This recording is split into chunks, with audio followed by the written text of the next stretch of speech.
La maturité se conjugue plusieurs aspects. Numéro un, il faut que le prédicateur, pour le cas du prédicateur, il doit être encadré, formé, enseigné sur le plan théologique. On doit l'amener dans les domaines de la révélation de la parole de Dieu. Okay. Il doit avoir à ses côtés des pères qui ont marché avec Dieu, qui savent le mouvement de Dieu, comment Dieu fonctionne sur le plan onctionnel, sur le plan de la puissance de Dieu, des mystères de Dieu. Pas des pères juste théologiques, mais les gens qui ont fait certaines expériences surnaturelles et spirituelles avec Dieu, qui peuvent l'accompagner. Parce qu'on n'est pas dans une religion. Okay. Nous sommes dans le christianisme qui est une relation, qui est l'ensemble des expériences entre l'esprit de l'homme qui a rencontré l'esprit de Dieu et Dieu Elohim. Donc il doit avoir cet encadrement-là. La deuxième chose, il doit être versé dans les Écritures. Parce que le danger qu'il y a, c'est quoi? Une vérité qu'un prédicateur n'a pas exploré toutes les facettes peut rendre le prédicateur extrémiste. Parce qu'il faut comprendre tous les recoins de la même vérité-là. C'est la raison pour laquelle vous voyez certains serviteurs ont des problèmes avec tout le monde. Lui croit qu'il est dans la vérité, et il est dans la sanctification. Les autres là n'aiment pas Dieu, tout ça. C'est pourquoi? Parce qu'il regarde la vérité dans de seul coin, de seul côté. Mais ça, c'est un danger parce que c'est quelqu'un qui dirige les autres. C'est un très grand danger. Mais s'il regardait la vérité dans tous les aspects, je vous donne un exemple. Lisons un peu dans les Actes des Apôtres. Acte 18, verset 23 à verset 28. Lorsqu'il eut passé quelque temps à Antioche, Paul se mit en route et parcourut successivement la Galatie et la Psyche, fortifiant tous les disciples. Un juif nommé Apollos, originaire d'Alexandrie, homme éloquent et versé dans les Écritures, vint à Éphèse. Il était instruit dans la voie du Seigneur et fervent d'esprit. Il annonçait et enseignait avec exactitude ce qui concerne Jésus, bien qu'il ne connût le baptême de Jean. 26. Il se mit à parler librement dans la synagogue. Aquilas et Priscille, l'ayant entendu, le prirent avec eux et lui exposèrent plus exactement la voie de Dieu. 27. Comme il voulait passer à Achaïe, les frères l'y encouragèrent et écrivirent aux disciples de bien le recevoir. Quand il fut arrivé, il se rendit par la grâce de Dieu très utile à ceux qui avaient cru. 28. Car il réfutait vivement les Juifs en public, démontrant par les Écritures que Jésus est le Christ. Génial. Amen. Hein? Génial. Nous avons ici l'exemple type des serviteurs matures. Il y a ici Apollos avec toutes les qualités. La Bible dit très versé dans les Écritures et éloquent. Un homme qui sait convaincre, qui a un verbe oratoire, qui a la diarrhée verbale, comme on le dit. Très éloquent. Très éloquent. Et versé dans les Écritures. Très versé dans les... La Bible dit, il parle avec exactitude. Apparemment, ce monsieur est irréprochable. Ouais. Irréprochable. Parce qu'il a toutes les qualités de bon prédicateur. Un bon enseignant. Et puis, il y a un couple qui rentre dans la salle. Qui le suit. Je peux vous rassurer, bien-aimés qui me suivez, si c'était aujourd'hui, le couple qui était rentré dans la salle, si c'était aujourd'hui dans vos espaces francophones là, vous trouvez quelqu'un en train de prêcher comme ça, vous savez qu'il a des limites, ne connaissant que les baptêmes de Jean. Il ne connaissait pas encore le baptême de Christ. Malgré toutes les qualités qu'il avait, il avait une faiblesse. Il ne connaissait pas le baptême de Christ. Mais le couple est rentré dans la salle, il a suivi le monsieur qui parlait très bien. Ils se sont regardés, oh, notre frère, il enseigne très bien, mais il lui manque quelque chose.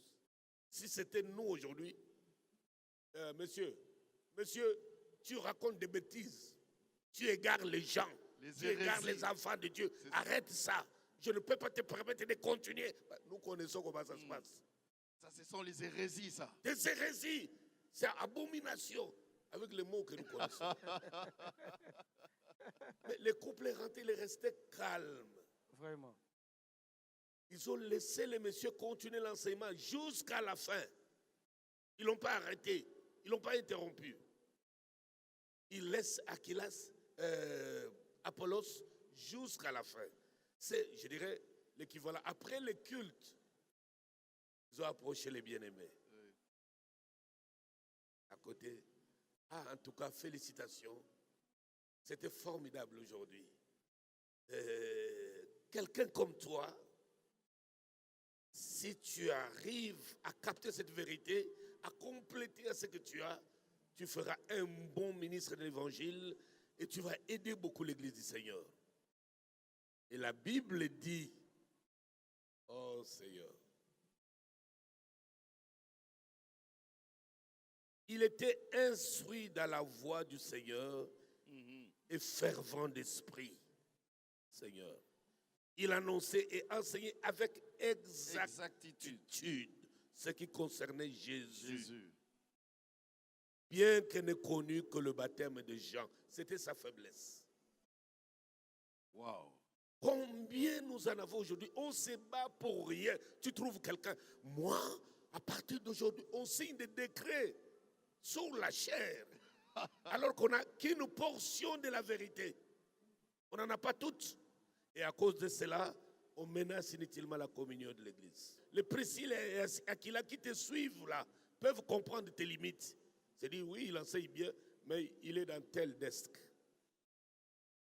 Il enseigne bien, il prêche là bien, mais il est dans tel... Est-ce que c'est pour ce desk-là, il doit se cantonner là-bas, il doit se radicaliser là-bas pour ne pas écouter notre voix? Apollos était de ceux-là, mais très disposés, ouverts d'esprit, humbles, enseignables. Enseignable. Ah, c'est ça la maturité finalement. Je commence à comprendre. Il reçoit, il écoute. Il leur dit merci bien-aimé. Je pense que c'est ce qui me manquait. J'ai récupéré l'arme qu'il me fallait pour la bataille de la moisson. Et la Bible dit, quand il a reçu l'enseignement sur le baptême de Jésus, il fut encore beaucoup plus utile à l'Église. Amen. Lis le dernier verset. Amen. Oui.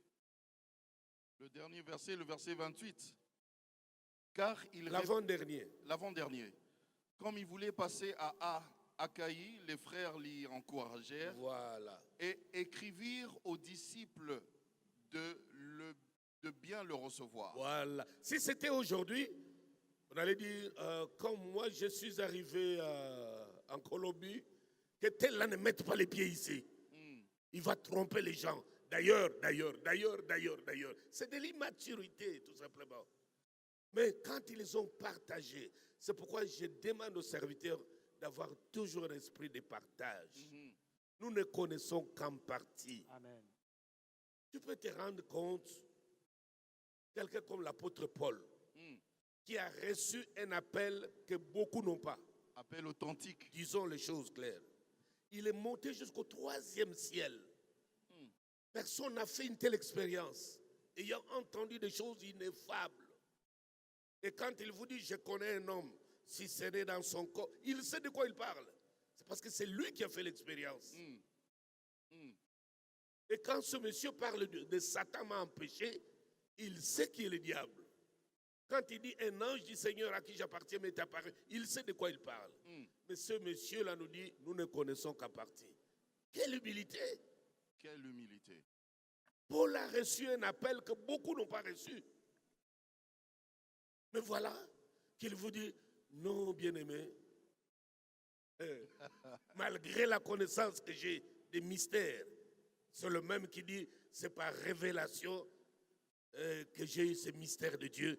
En me lisant, vous vous ferez l'idée de l'intelligence que j'ai des mystères de Christ. Aujourd'hui, on l'appellerait un orgueilleux. Oui, Mais à la fin, il vous dit, nous ne connaissons qu'à partie. en partie. À partir de là, nous devons comprendre combien un serviteur peut devenir un obstacle majeur. Parce qu'il est immature. Et puis dans son immaturité, il croira servir le Dieu quand il s'en prend aux autres. C'est là que ça devient très dangereux. Wow, Donc wow. l'immaturité est un obstacle très dangereux. Ça peut être même une porte ouverte pour que les démons s'engouffrent dans les serviteurs. Dans